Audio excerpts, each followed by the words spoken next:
Hello everyone, today we complete the first chapter of the third book of von Clausewitz, Vom Kriege. This text follows. Observation. In an earlier manuscript of the second book are the following passages endorsed by the author himself to be used for the first chapter of the second book. The projected revision of that chapter not having been made, the passages referred to are introduced here in full. By the mere assemblage of armed forces at a particular point, a battle there becomes possible, but does not always take place. Is that possibility now to be regarded as a reality and therefore an effective thing? Certainly, it is so by its results, and these effects, whatever they may be, can never fail. 1. Possible combats are on account of their results to be looked upon as real ones. If a detachment is sent away to cut off the retreat of a flying enemy, and the enemy surrenders in consequence without further resistance, still it is through the combat which is offered to him by this detachment sent after him that he is brought to his decision. If a part of our army occupies an enemy's province which was undefended, and thus deprives the enemy of very considerable means of keeping up the strength of his army, it is entirely through the battle which our detached body gives the enemy to expect in case he seeks to recover to the lost province, that we remain in possession of the same. In both cases, therefore, the mere possibility of a battle has produced results, and is therefore to be classed amongst actual events. Suppose that in these cases the enemy has opposed our troops with others superior in force, and thus forced ours to give up their object without a combat, then certainly our plan has failed, but the battle which we offered at either of those points has not on that account been without effect, for it attracted the enemy's forces to that point. And in case our whole undertaking has done us harm, it cannot be said that these positions, these possible battles, have been attended with no results. Their effects, then, are similar to those of a lost battle. In this manner we see that the destruction of the enemy's military forces, the overthrow of the enemy's power, is only to be done through the effect of a battle, whether it be that it actually takes place, or that it is merely offered and not accepted. 2. Twofold object of the combat.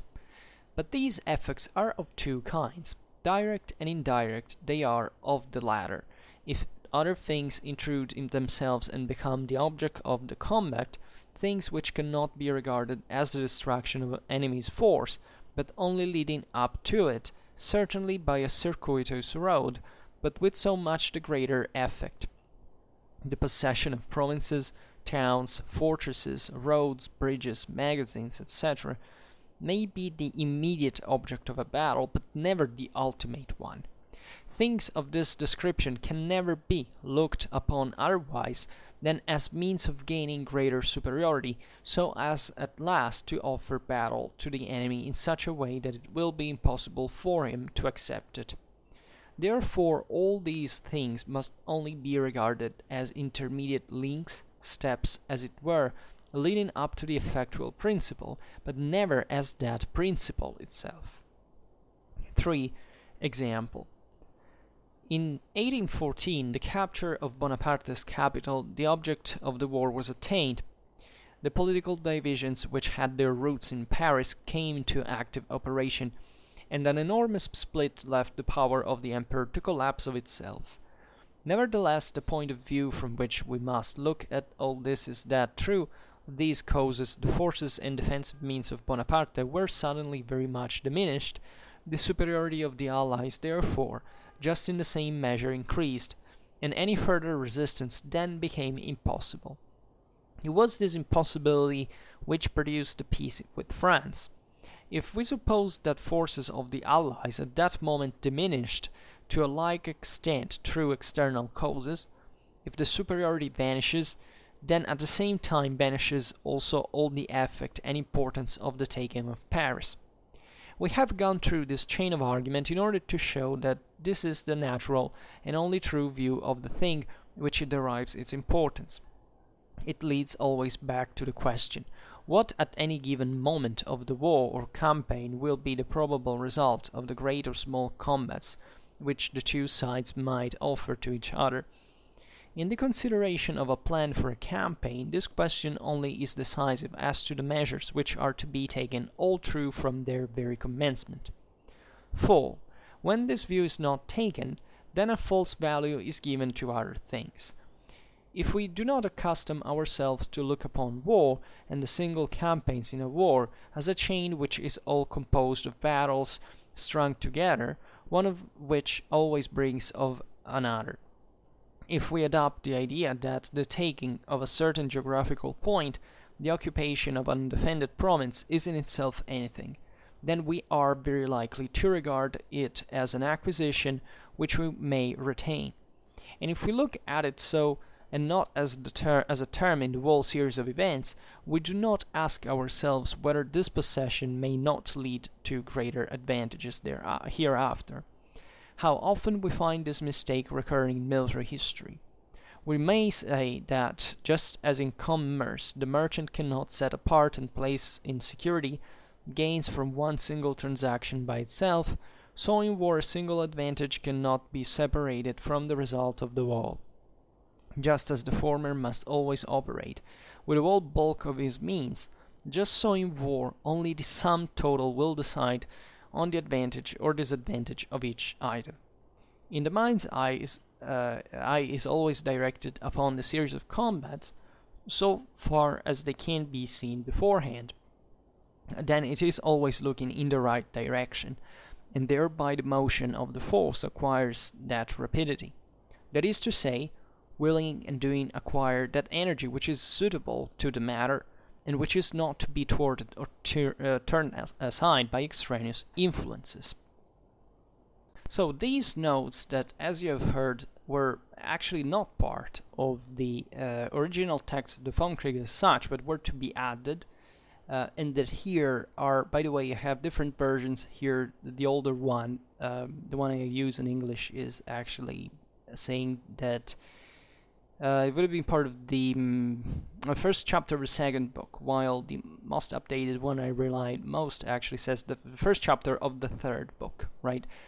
Is, however, one of the most important, probably, of the work.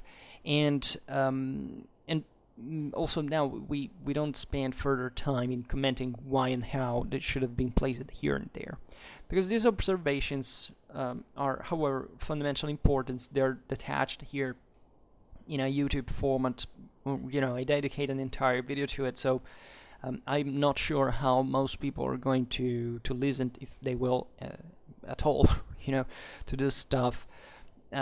So we can't leave it for now aside. Maybe we'll comment it on a different occasion. But they're very, very important, because in it, as you've listened, von Clausewitz is basically realizing on the if you want, on the deterrent, or at least on certain, on the consequences, or the possible consequences that unemployment of the armed forces always entails as such, right? That is to say, if you have armed forces, the whole deal with them is not much just what you do with them, right? But immediately, ipso facto, what they can do, right? And with it, basically all the options that are open, that are naturally infinite, right? But that, in this regard, already make a concrete difference in the way war is waged as such. And in it, also von Clausewitz extends beautifully, by the way, and this is very useful for my criticism against geopolitics, which I don't think it exists, or even as a term, it even makes logical sense as such. And I'm not the only one, by the way, not great merit of mine, in showing essentially how the employment of the armed forces fundamentally never ceases as an option. This has to do naturally with the Clausewitzian Trinity and with the constant realization that violence is an option by itself, right? If there is a political entity, there is violence that this entity can unleash. And it doesn't have to, do something particular in order to do it. It has to just use it, right? Or not use it. And what von Clausewitz says here is that this the very decision too makes the difference. This has enormous implications, because you understand even that in matters of moral responsibility, it makes an enormous difference if you, say, intervene to stop a genocide that is taking place or you don't. And that all this is never an isolated act, as we have already seen, as war basically is. It doesn't come out, break out just, from one moment to another and then it ceases. And there are always infinite implications, and there is never really a stopping point, right? And for the sake of, of didactics mostly, we tend to isolate war as if it was like we are in a laboratory and we can't stop it there, right? But the point is that politics, war, and society are always interplaying with each other, and the thing never stops. Right, so never interpret von Clausewitz as if there was a moment in which, the military action is, is not there, right? It can be suspended, but the same fact that you're a human, you are potentially aggressive, and this makes an enormous difference. That is not just purely military, of course, it intervenes as a consequence in politics and war, right? And its existence, like its enactment, let's say better, and it's not enactment, I don't know how to say it, always makes a great difference, right? You can easily understand it if you think about a state, right? But just if it was even one person, it would be a big deal for anybody involved, which we all are at the end of the day. So as you've seen, von Clausewitz articulates this in 4 points, are very linear, very beautiful, and let's simply read this. So, by mere assemblage, by the mere assemblage of armed forces on a particular point, a battle there becomes possible, but does not always take place. Let's reflect a little bit conceptually in this, what it means, because it's very, very important, right? Von Clausewitz says if we employed our armed forces in a certain way, right, we stop at a certain point, we're essentially exposing them to potential enemy reaction, right? And thing can go in very different ways. So the question here eventually von Clausewitz poses is that possibility now to be regarded as a reality and therefore an effective thing, that is, that combat will may or may not unfold. So it's important to determine whether, if it doesn't occur in reality, still that, let's say, employment of the armed forces had an importance. The question is overwhelmingly yes, right? Because by the mere presence of it, that causes already a reaction that the enemy has to cope with, come to terms with. In fact, von Clausewitz writes, certainly it is so by its results, and these effects, whatever they may be, can never fail. Now, this is also very important, right? Not only, this thing as, in fact, a theoretical potential importance, but it dictates inescapably the results of the following events. Right? This is an enormous deal, because it says whatever they may be can never fail. Right, so this is also for, we could open tons of parentheses, but the fact of what do we have a military for in the first place? Just because, at some point a football match starts, a bunch of countries start fighting each other, let's join in for no reason. No, our military forces exist, for example, for the sake of deterrence, right? What do we have nuclear weapons for? Well, we have for not breaking, not causing another world war in the meanwhile, right? We could cause something worse maybe, but still didn't happen. It might have happened, but the point is that we have frozen great part of the pre-existing wars properly, right? Because of the deterrent effect of this, and the whole history of our own, wherever you come from, military, from the Cold War, has had massive influence, and together with with politics and society, right, about this, right? And this happens with every single military potential. Even if you can't throw someone a punch, that still has an impact in the way we deal in everyday life. So never draw a difference. This is probably the greatest, that's why I introduced now this concept of the asymptoticity of the Clausewitzian thought. Never think that here we're talking about war in, the conventional way. There is no conventional warfare, right? Warfare is an ideal, is an approximation. These are political actions that take place with violence or not, and this happens every single time. Even the way I'm speaking now has this level of violence. Like every single word that every person says in entire world history, there is always this innate, ineliminable element of strength and deterrence that is present in every single action. So you can't distinguish the strictly what we define as, categorically as the strictly military side of the story because, that thing belongs to certain armed forces. No, because our societies could turn, given certain events, into,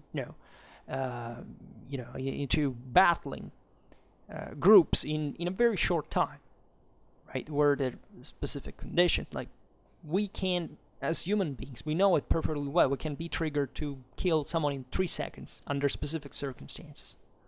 We know it scientifically. So you understand what the impact of all this is, that like even the stupidity of certain extremistic views like, isolationism or interventism or pacifism or militarism.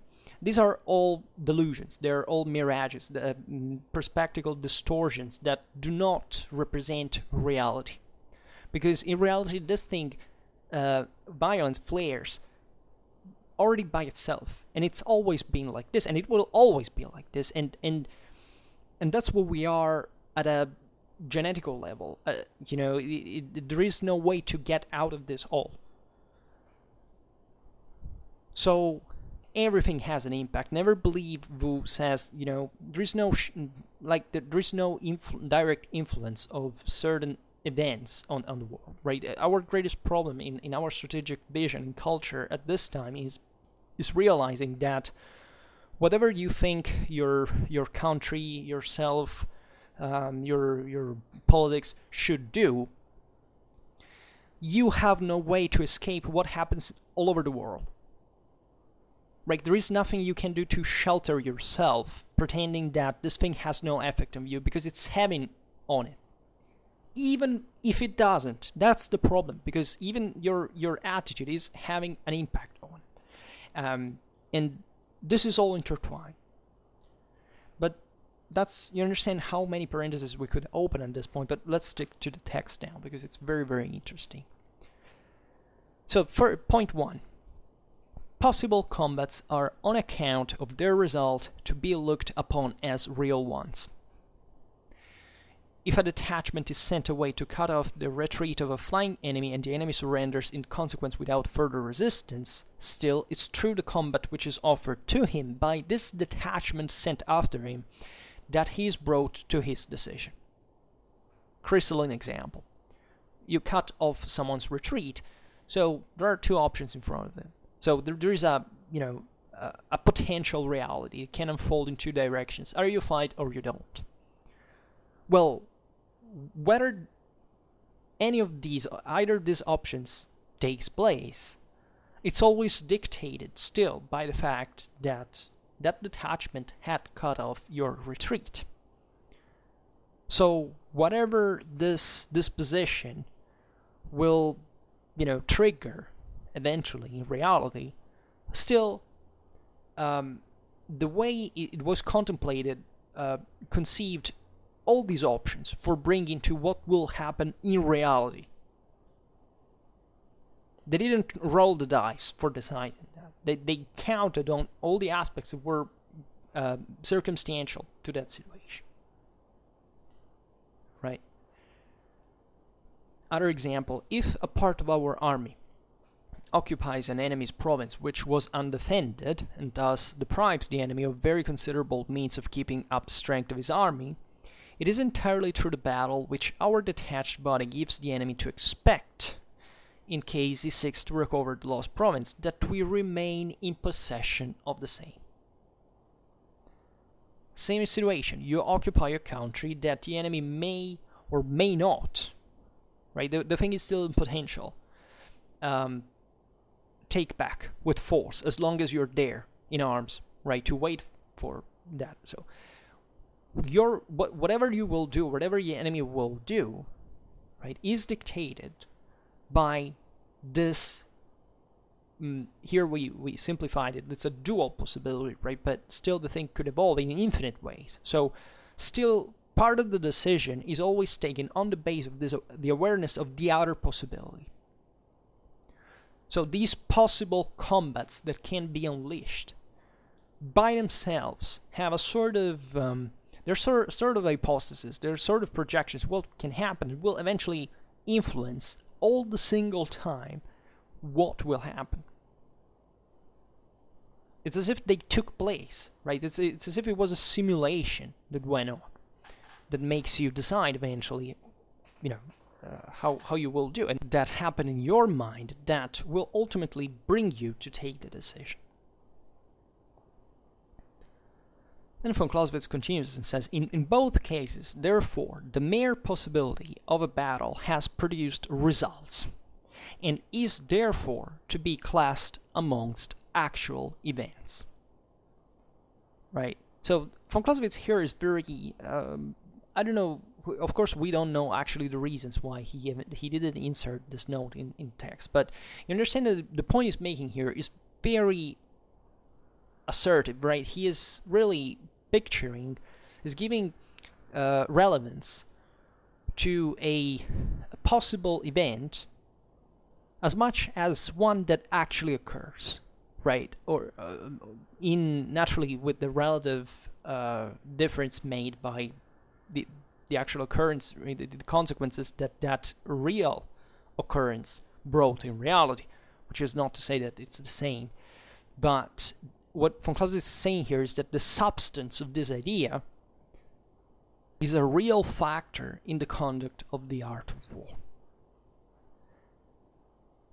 Then he goes on and says, suppose that in these cases the enemy has opposed our troops with other superior in force, right? And thus forced ours to give up their object without a combat, then certainly our plan has failed, but the battle which we offered at either of those points has not on that account been without effect, for it attracted the enemy's forces to that point. So you realize how many implications here. We plan to occupy that position. The enemy has presided it. We haven't, we have failed in our, I mean, we could theoretically even attack it, but, probably at that point we have realized, I mean, in this case, at least we have realized that it was impossible, or it's simply not convenient. Here, it's the subtle difference. It may be possible. It's always possible. And that's what made the difference, as much as the fact that while our army was, idling, but that position we wanted to seize was left unguarded, the enemy came to occupy it. Because even though we hadn't seized it yet, the enemy thought, well, that we might have done that. So it's on the basis of this possibility that he took action.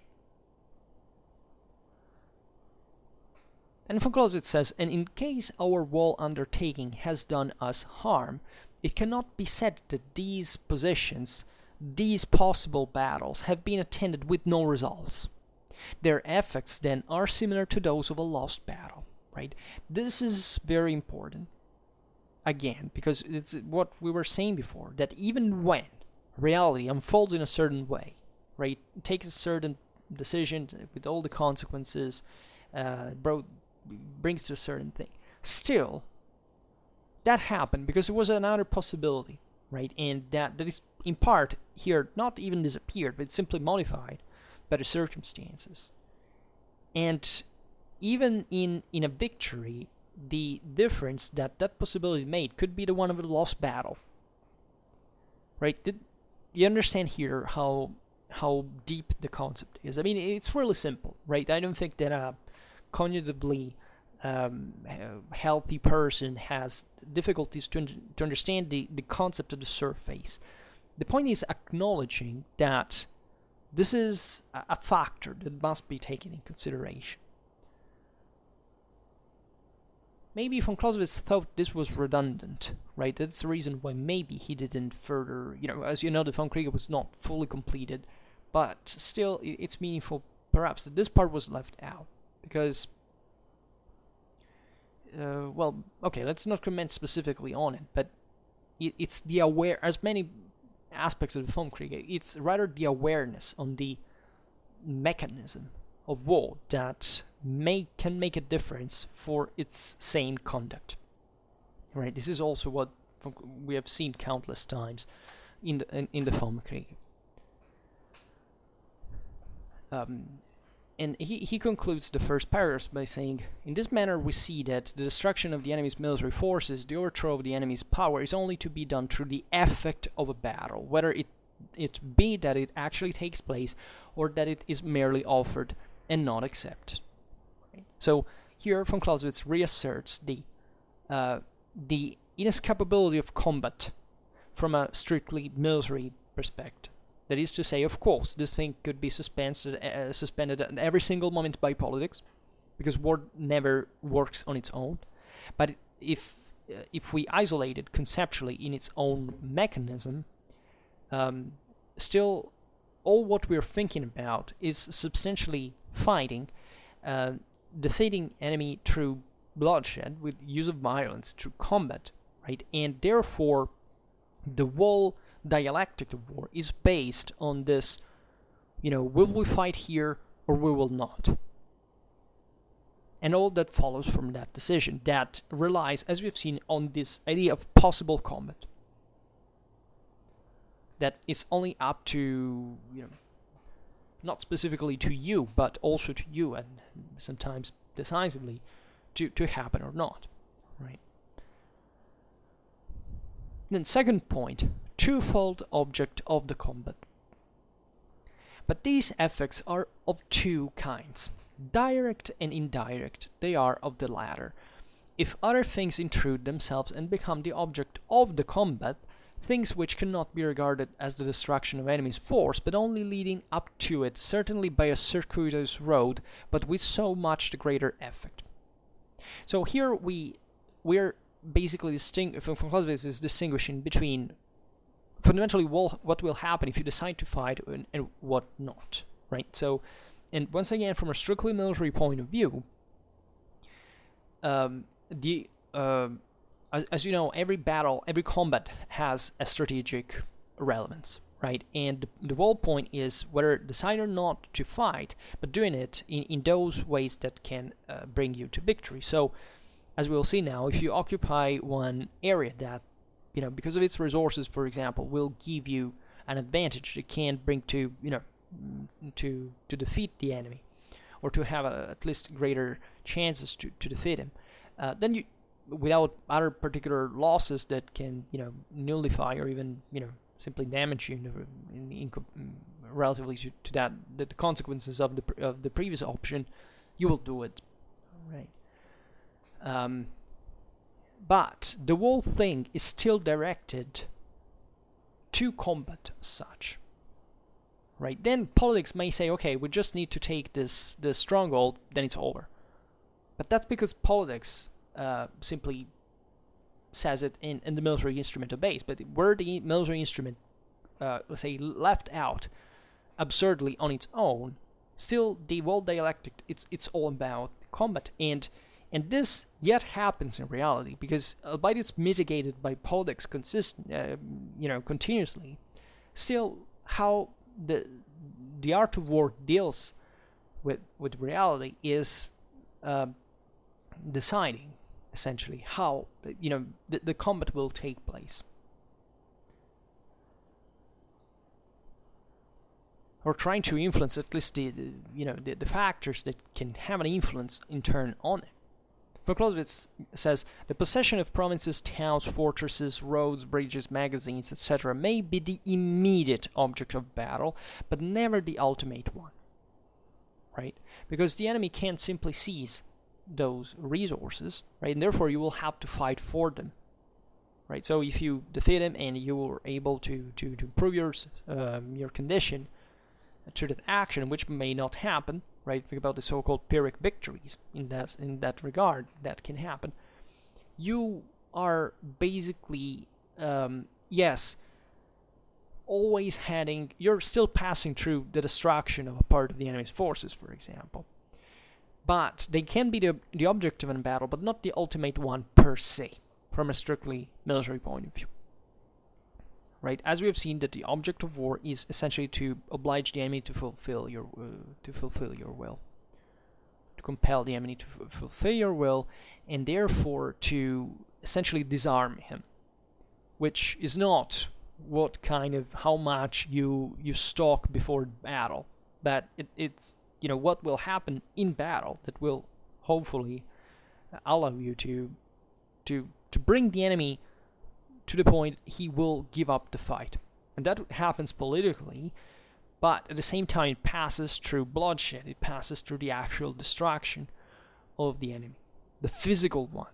Clausewitz is very clear from it. Okay, yes, let's not digress, otherwise you think I'm just quoting the bloodiest parts of the story. But always remember that were war to be left on its own, the most humanitarian way to win it is to kill the fastest. Because the influence that will have will make the enemy give up the fight quicker, right? So while reducing that force will essentially prolong the struggle in a way that the enemy may even take over, right? So, and you don't know how the thing can unfold, right? So disasters can occur from that. But then politics intervened. So the thing is still true with politics in the middle, but at the same time, you don't necessarily have to bring war to its ultimate end, right? It doesn't have to be total war, right? Also because we have seen from the first book that in our physical realm, that is simply not possible by definition. And no, it has nothing to do with the degree you can destroy the enemy, right? Because that would be a physical consequence, not a political one. Even if you blew up the world with nuclear weapons. So, von Clausewitz goes on, it says, things of this description can never be looked upon otherwise than as means of gaining greater superiority, so as at last to offer battle to the enemy in such a way that it will be impossible for him to accept it. Right? So once again, these are simply means to obtain more favorable condition, yet not one that is so overwhelming in a strictly military sense that will discourage the enemy essentially to fight, right? And that is also can be also an objective, but it's not part of the military aspect as a whole. You have to annihilate that enemy. So how this eventually will give up is not a technically military thing, right? It has to do with it. It has to do naturally with resources that the enemy's armored forces are made of, but still there is a will that is what leads the armored forces, and that reasons through the options that are also you're leaving to him. So this possibility here is fundamental as such. And von Clausewitz says, therefore all these things must only be regarded as intermediate links, steps, as it were, leading up to the effectual principle, but never as the principle itself. And so I think it's self-explanatory, right? But these are means through which you will build this. There are stopping points, if you want. There are chains, as von Clausewitz will say now, that are all intertwined to each other through this game of possibilities that are real. Because possibilities are real. They are how we read, how we interpret reality, how we take decision on the base of. You can say that legitimately we have literally no idea what reality is. Because in fact we do not have it. Scientifically speaking, we don't. We have no idea, but we still dwell here, acting on the base of what we picture in our minds relatively to what this whole thing is, right? That has, of course, a base, confirmation in reality in many ways, but it's properly the one we're reasoning upon. It's the software that matters here. And point 3, example. So here's an historical example from the fall of Napoleon in 1814. It says, in 1814, by the capture of Bonaparte's capital, Paris, the object of the war was attained. Right, when the Allies entered Paris, it was done. France, was over. And the political divisions which had their roots in Paris came into active operation, and an enormous split left the power of the emperor to collapse of itself. Right, so this is a brilliant example of how, Napoleon lost control of France itself from Paris, that decided not to support it anymore, and that's it, right? So this has a lot, once again, a lot of implications, as we've seen in the instrumental relation between politics and war, and the objective of military action, as such. And Clausewitz goes on and says, nevertheless, the point of view from which we must look at all this is that through these causes, the forces and defensive means of Bonaparte were suddenly very much diminished. The superiority of allies, therefore, just in the same measure increased, and any further resistance became impossible. Right? So, there is a reciprocity here to understand, right? It's not only that, Bonaparte's forces fell because he lacked support. Also, the Allies' forces, aside from the people who, for example, decided simply to join them to support their work in that way, including the same Paris in this regard, were increased, right? So this is the law of reciprocity we have seen in the first book, right? It's not a matter of saying, I just see the perspective from my own side. The enemy can overwhelm you if your power shrinks. You're not safe. There is not. This is not a chess game. There is not a set of rules in which war, will operate just at that level. It was like a chess game in which if you lose, I shoot you in the head. And that has nothing to do with chess. And that's exactly what the world-be-all here is when we think of war as something that must necessarily be framed not just in reality, but in its right connection to politics and society as such. So much, in fact, here that Napoleon's resistance became impossible. Right? It was impossible to even at that point continue to struggle. It's not something that is decided, right? It is decided in the sense that there are elements to bring to it, but the control on them is very often out of our control. As much as, even if they had decided to be killed to the last, right? Not just here, but this is happening on other times historically. Still nobody cares. But there are always in there some implications. It's like the Nazis that on the Western Front, when the Allies were entering Germany, they began to surrender, while they kept on fighting on the Eastern Front, where Soviets were entering, because they perfectly realized also for the future of Germany what that would have entailed, right? Aside from the obvious fanatism especially of the very last zealots that fought to the death for, also increasing the distraction, killing other people, civilians that didn't cooperate in all this horrible stuff. That's a good example of how, even if the war is lost, the political bond never comes, never ends. There's always some motivation that makes the thing happening, that has nothing to do with war itself, because war is just an instrument of someone's ideas, right, in order to act in this regard. So, but coming back to 1814 France, Clausewitz says it was this impossibility which produced the peace with France. Because, of course, the country as a whole surrendered. Now, if we suppose the forces of the Allies at that moment diminished to a like extent through external causes, if the superiority vanishes, then at the same time vanishes also all the effect and importance of taking of Paris. You understand what this means, right? Why had Paris fallen?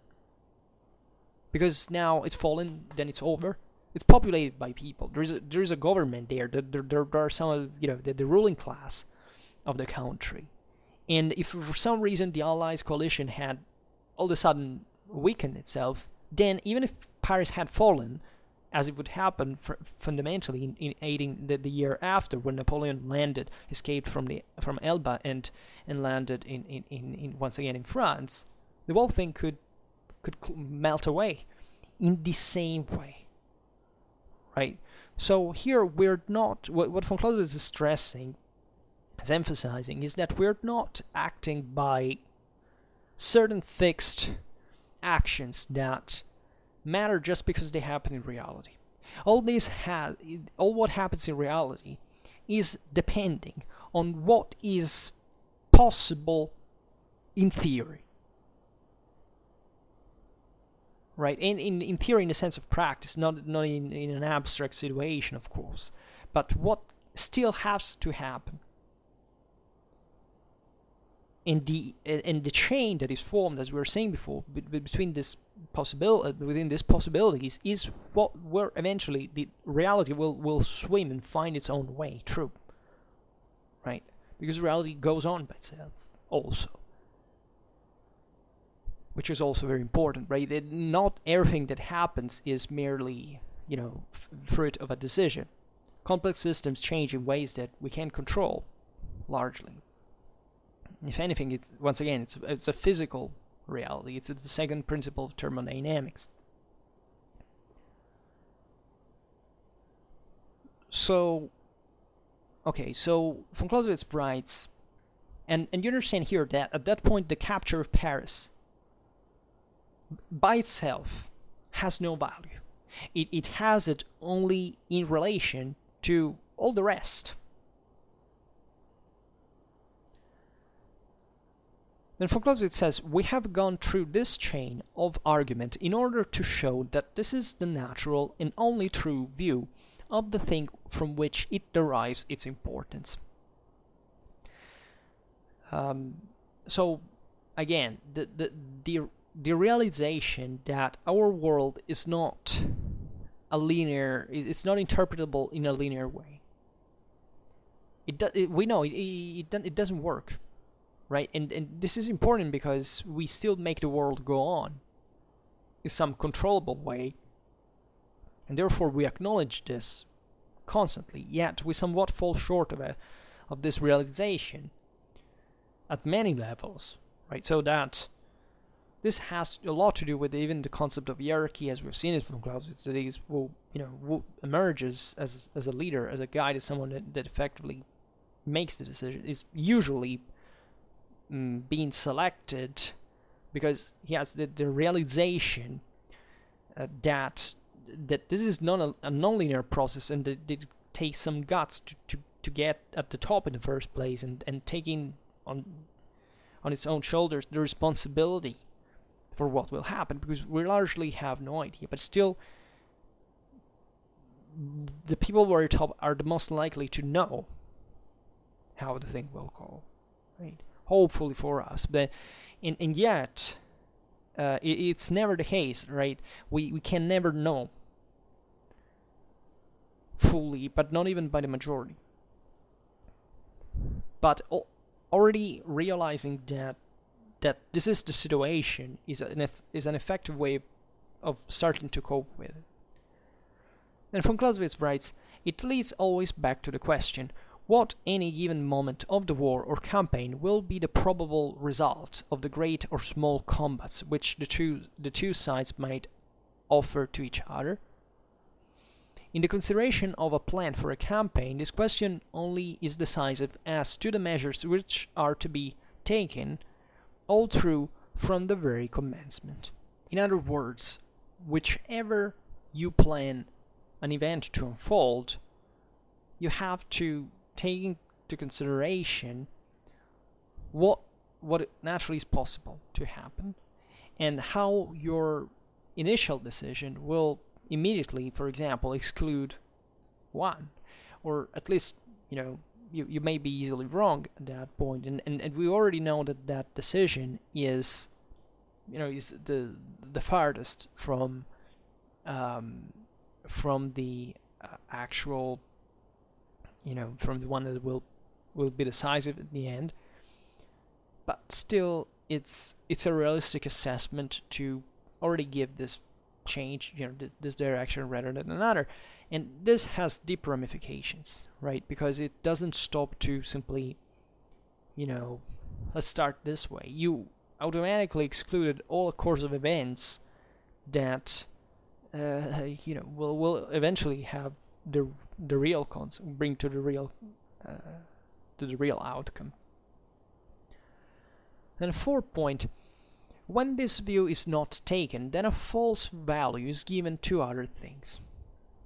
Right, and the whole reason, this is probably the best part of this annotation, is the lack of the realization of the vastity and the infinity of the possibilities, and the fact that you cannot cover them all, to bring to mistakes, to reductions, to approximations that eventually harm the way you're waging war as such. And for Clausewitz writes, if we do not accustom ourselves to look upon war and the single campaigns in a war as a chain which is all composed of battles strung together, one of which always brings on another, if we adopt the idea that the taking of a certain geographical point, the occupation of an undefended province, is in itself anything, then we are very likely to regard it as an acquisition which we may retain. And if we look at it so, and not as a term in the whole series of events, we do not ask ourselves whether this possession may not lead to greater disadvantages hereafter. How often we find this mistake recurring in military history? You tell me. I'm leading my crusade. Again, von Clausewitz can't tell me, frankly, because he's in the position definitely of doing it. My crusade against geopolitics, and once again, as we were saying before, this term that is probably one of the most damaging and the least, it's actually incomprehensible by itself. It doesn't mean anything by itself. If not something extremely narrow that has virtually nothing to do in the way the world is actually ruled, right? But this is difficult. Many people are even, understandably in love with these terms because they enter to be part of a certain dictionary that with the theory of the art of war properly has nothing to do, right? Because it belongs to other subjects that decided to reinvent even the meaning of wars and concepts on the base of of fantasy, I would say. And that created a lot of problems. The same goes for grand strategy, for all this sensationalistic way, this symmetrical warfare, that's all that bunch.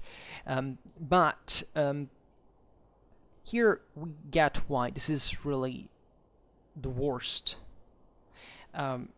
Because, you see, there is this attempt to pretend that there is just one simplify and approximate reality in a way that basically comes to deny reality in itself. And we have seen it with the same, how the theory of the art of war was historically built, as von Clausewitz explained in the second book.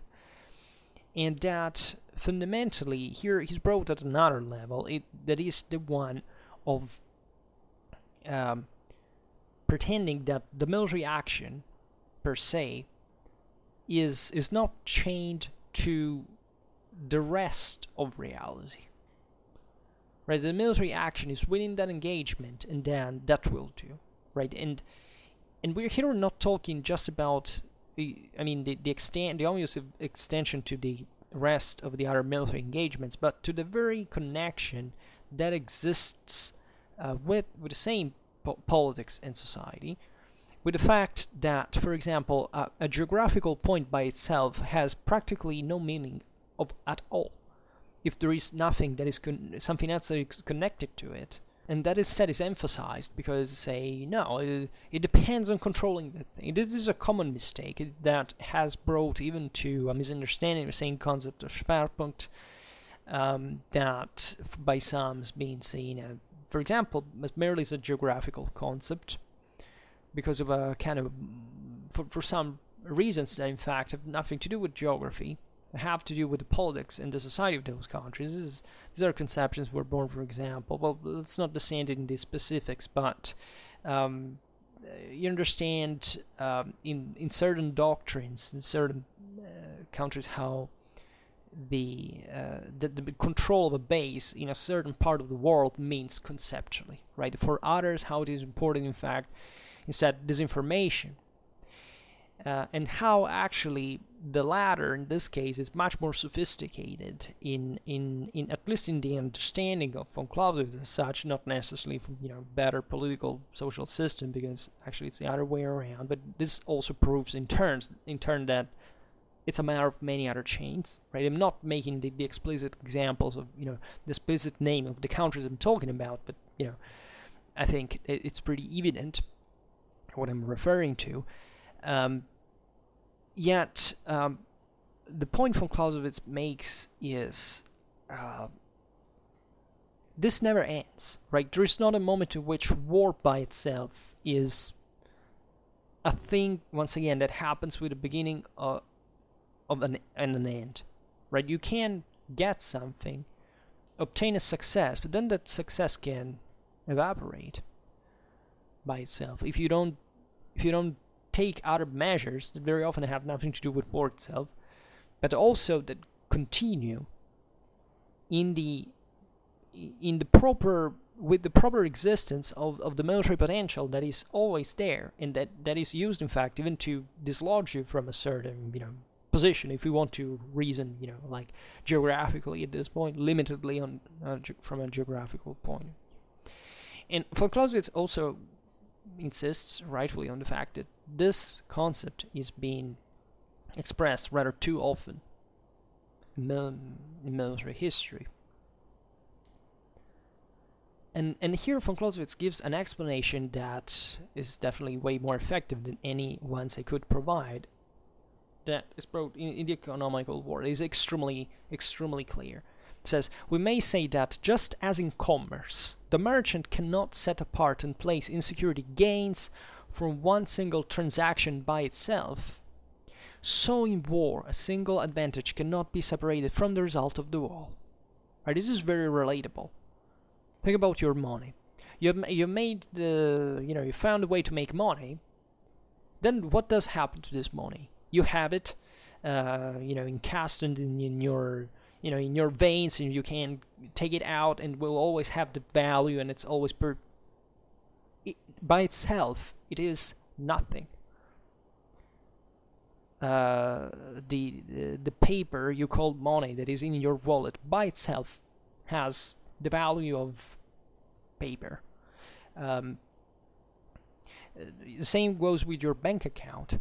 Well, what that makes it valid is what happens in the world as a whole, right? So just like the merchant seizes its money, and has to deal with it, and maintain it in a way. So in war, when you in politics, actually, when you gain a military victory, you can't presume it's by itself an absolute value, because the situation can be easily reversed, right? And there are countless examples of this, and there is often a mistake regarding this, because we thought that just by that victory we had it, right? This is a very common mistake. It has to do also with what we have seen in the first book regarding the spiritual forces. I mean, this idea that war also, like things in life, goes by pressure, right? Tendentially humans would grow ever lazier and die of idling, right? But there is some factor that pushes them just if anything, drinking and eating, then lots of other things immediately. But we wouldn't work otherwise if we weren't pressured in that regard. So even certain victories bring you to relax, and then you will lose time because the enemy maybe at that point will reform. This happened. Look at how, for example, the swings that occurred in this relation between NATO and Warsaw Pact during the Cold War. And you'll see it's pretty easy actually to see how at one point the Americans had the upper hand and the Soviets regained some power, and then it went on like that. And these were cycles naturally tied to very complex political and social dynamics that at one point couldn't even properly control. Right, the last useful moment for the Soviets to invade Western Europe was the 1984-85. After that was over. They knew it in advance, right? And that in order to prepare costed an infinity of money. And it couldn't also, by the way, be, and not just of money, by the way, but its equivalent. And it also couldn't be even properly foretold up to a certain point. Like there were certain specific turns that economy could take in various countries. I mean, the thing is constantly evolving. So if you presume once again that, just for speaking of geopolitics, that by seizing an area you will, it's over, right? You've done it. And you will live happy ever after. I mean, look at the history of humanity and kind of think twice about this whole thing, because it doesn't seem to be an actual thing by any stretch of the imagination. But aside from this, just call it politics. There's nobody saying that geography doesn't influence it, but it's virtually insignificant compared to lots of other stuff that altogether are virtually insignificant by themselves are virtually insignificant, and trying to find the golden section to say, oh, that's what made the difference. And definitely the geographical one is very far from the top 10, I would say. But aside from this, the question is also to acknowledge that such approximations are not something to be proud of intellectually speaking, right? Mankind has come up with, see from Clausewitz in this regard, with these ideas pretty clearly from a long time, right? So reiterating certain concepts is not proof of an advancement. I personally don't see much of a great accomplishment in human, strategic thinking, for example, in our times. Right, there are the same institutions and the same policies and militaries that do what they have to do. So who is in charge knows something, but even in there, don't think that we're infallible. That who is at the top knows always the good, and nobody knows the answer, the right answer. But also there is an enormous difference that is made by getting close to it and getting sometimes in the opposite direction. And this is a big problem, and we could open even here a huge parenthesis on how our military is not much trained, because training is effective in this regard. It's detachment, it's properly education as such. And I'm talking about military education, which in my opinion should be extended to the rest of the people, right? It's not military training, as many people would like, especially in the Western world today. I think mandatory military service, at least for the major Western countries, it doesn't make any sense, right? You will not boost your civic sense just because sending a person for some month to march and clean a gun, right? We must study intensively, right, this stuff properly, and there is nothing controversial in it in the first place. If we already studied, if we spent those months in studying Von Clausewitz instead than doing this other stuff, and there is a reason, by the way, why most Western countries don't do mandatory service, military service anymore, because objectively it's useless for those countries, and even harmful, telling you the truth. And that's the reason why we don't do it. But let's invest our resources among, in many other fields as well. For example, having a decent education in the first place for our children, which I can tell in the Western world we don't have, because there is not a single Western country, nor any other country in the world for that matter, that has a satisfactory average education for. The average Westerner is typically underschooled for the requirements that for our political and social needs easily, right? The average person in the world, the average person in the West is political and socially literate, and it goes with being an historical illiterate at the same time, and this text alone could make a huge difference, and that's the only reason why I'm commenting it for more than 100 videos, and we are just not even at half of its length and spending all these resources, because I really do believe it's a huge investment, and the quicker we understand this, the more quickly we understand this, the better it will be for everybody.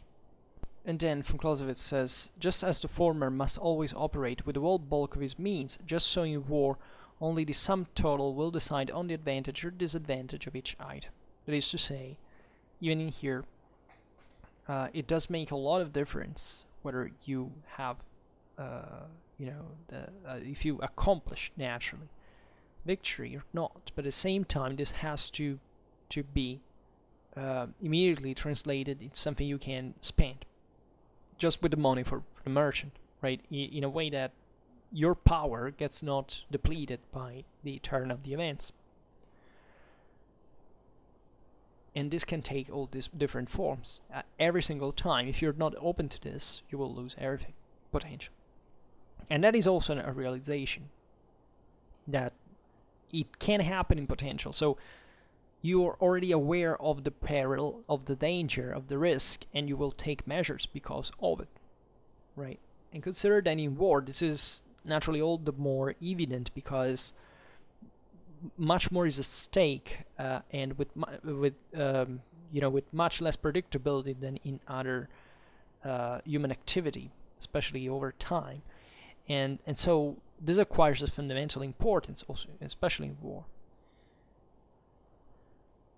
Then von Clausewitz concludes with, if the mind's eye is always directed upon the series of combats, so far as they can be seen beforehand, then it is always looking in the right direction, and thereby by the motion of the force acquires that rapidity, that is to say, willing and doing acquire that energy which is suitable to the matter, and which is not to be thwarted or turned aside by extraneous influences, right?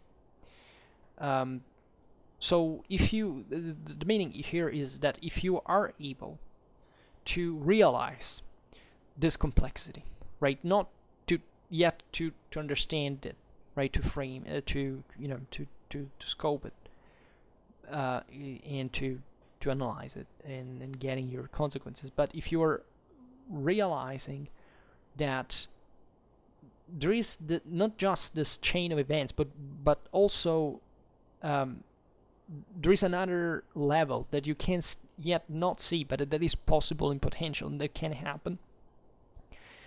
In this way, you will actually get the necessary strength of will, right, and capacity that is what you need in war, where you need to be up to this task, not just in war, but in life in general, and that will not disturb you, let's say, it will not make you disturbed from this lots of events that will come to interfere with you, right? At least, not, of course, not entirely.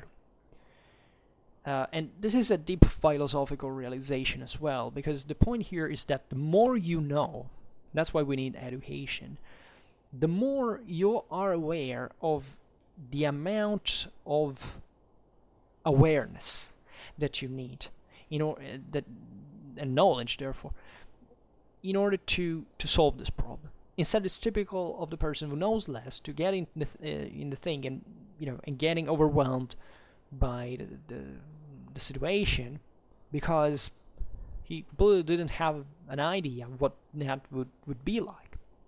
That is also why knowing history, military history, for the sake of of the political military action as such, is so crucial for a real effect, a concrete effect will influence the outcome in your favor, hopefully. And so you understand here, from the potential to the actual, obtaining what you went for. And this is really deep, right? So it all starts, and this reconfirms that it all starts from the mind, right? So this is a trick. It's as if we were surfing reality on the base of our understanding. That is really, it sounds miraculous in many ways, and it probably is. But aside from this, I hope that this was clear, because this was one of the single most important passages from the Vom Kriege. Next time we will pass to the second book of, to the second chapter of the third book. These chapters are relatively short, but they are very dense, and we start, getting in a bit more in detail, even the aspects of, and of course the relation between theory and practice, right? Increasingly shifting towards the latter in some ways, at least. So anyhow, for now we stop it here. So for now, just hope that you enjoyed this video. If you did, please share it, otherwise leave a like, or subscribe to my channel if you're interested in my upcoming contents. And for now, I thank you heartily for listening to me. I wish you a nice time, and see you next time. Bye.